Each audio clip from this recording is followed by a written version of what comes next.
Hi, it's Steve Rode, your Get Out of Debt guy. If you're listening to this podcast, you probably want to learn more about money, credit, and debt, or you're one of the many good people out there with bad debt and you want it to go away. But stick with me. Together we can make that happen. Either way, I'm here for you, and I believe a better and more financially successful future is ahead. It can be within your grasp. I'd like to ask you for a favor. If you find this or any of my podcasts helpful, please take a moment and leave a review on the podcast platform you're listening on. Your feedback and opinion matter to me, and if I've done a good job, your review helps others to find the podcast as well. And while you're there leaving your review, don't forget to subscribe to the show so that you can be notified when the next episode comes out. Last piece of housekeeping. If you have a question or comment you'd like to hear on an upcoming podcast, you can leave me a voice message at getoutofdebt.org/message, or leave me a question for me to answer on my website by going to getoutofdebt.org/question. Thank you so much for being a great listener, and I'm sending you a giant virtual hug in return. And now, on with the podcast. Arianna wrote to me through my website at getoutofdebt.org. She said, I'm living on permanent disability and dealing with credit card minimum payments that are eating most of my monthly income. I've been told that ACCC, American Consumer Credit Counseling, the nonprofit organization, is great at reducing interest rates and monthly payments by 50%. Is that true? Are they reputable? What could this end up costing me in fees? Well, Arianna, if you've already talked with a credit counseling group or ACCC, I hope they made it clear that you might not have to repay your debt at all. Federal law protects disability income from collections. However, given your specific situation, it might be financially safer to manage to deal with collectors than spending disability money on debt that does not have to be repaid. Eric Olson is the executive director and attorney of the nonprofit law firm Helps. He previously posted an article on my site titled, When Bad Debt Advice Hides Behind Good Advice. Eric's post was about a 70-year-old woman that repaid $63,000 worth of debt through a nonprofit credit counseling group that put her in a debt management plan. While his post was directed towards the senior woman, the opinions expressed are still valid. Eric said, quote, most seniors don't understand that federal law protects their Social Security, pensions, disability, and VA benefits from debt collectors. This money is protected for seniors. It cannot be taken or garnished, unquote. Well, that is a true statement for many. He went on to say, quote, nonprofit debt management companies advertise free services or a minimal monthly fee to help people in debt. But what they don't disclose is that they have a prearranged arrangement with the credit card companies and other lenders on whose behalf they collect, unquote. I'm not sure what ACCC has explained to you, Arianna. It's worth asking them for more information on their relationships with creditors.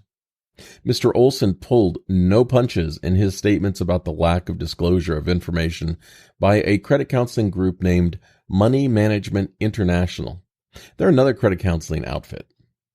You can replace the word disabled for seniors when Olson said, quote, most debt management companies withhold information about the protected nature of seniors' income so that uninformed seniors will enroll in their services, unquote.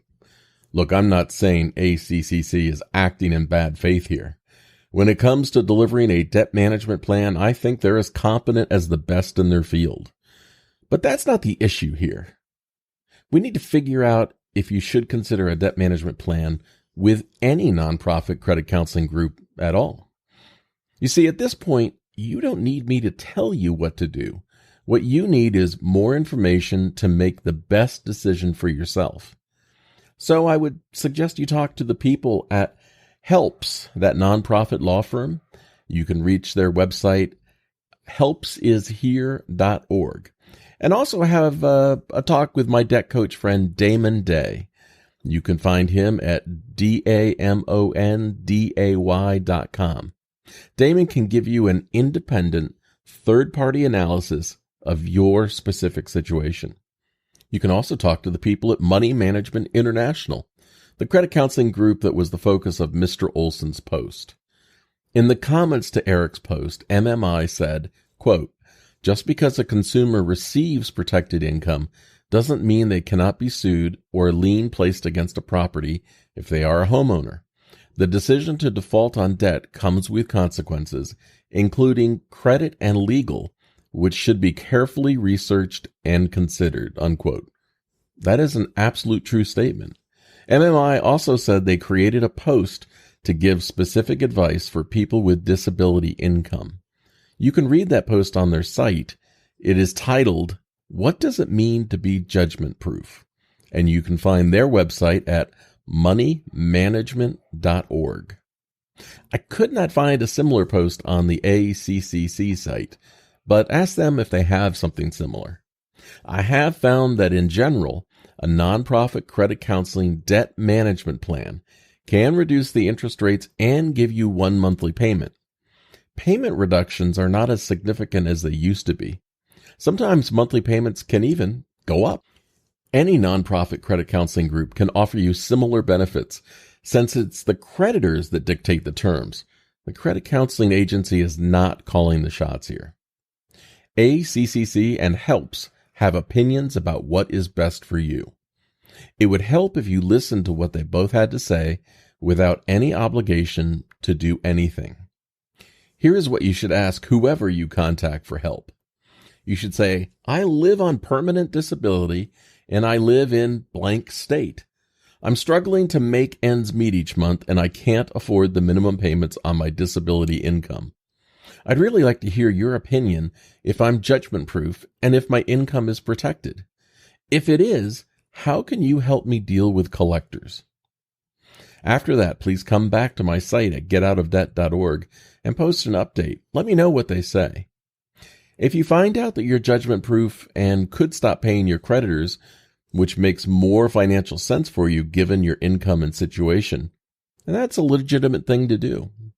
But it might be emotionally satisfying to continue to use your disability income to repay what the credit counseling program requires to satisfy your creditors, even if that leaves you limping along. If you are aware you are making payments that might leave you in a disadvantaged financial position, which is what you want to do, then look, that's your choice. Another option I have not mentioned yet is that you could file bankruptcy and have all your debt legally discharged in about 90 days while closing the door on that debt forever. That can give you a lot of peace of mind. But to learn more about what bankruptcy would mean for you, you should talk to a local bankruptcy attorney for free. Find one near you licensed to practice law in your state and discuss your specific situation with them. The more facts you can gather, the better the decision you will be able to make for yourself and your situation. If you have a question you'd like to ask me, like Arianna did, visit my site, getoutofdebt.org, and look for the Ask a Question link near the top of the site. This is Steve Rode, your Get Out of Debt guy.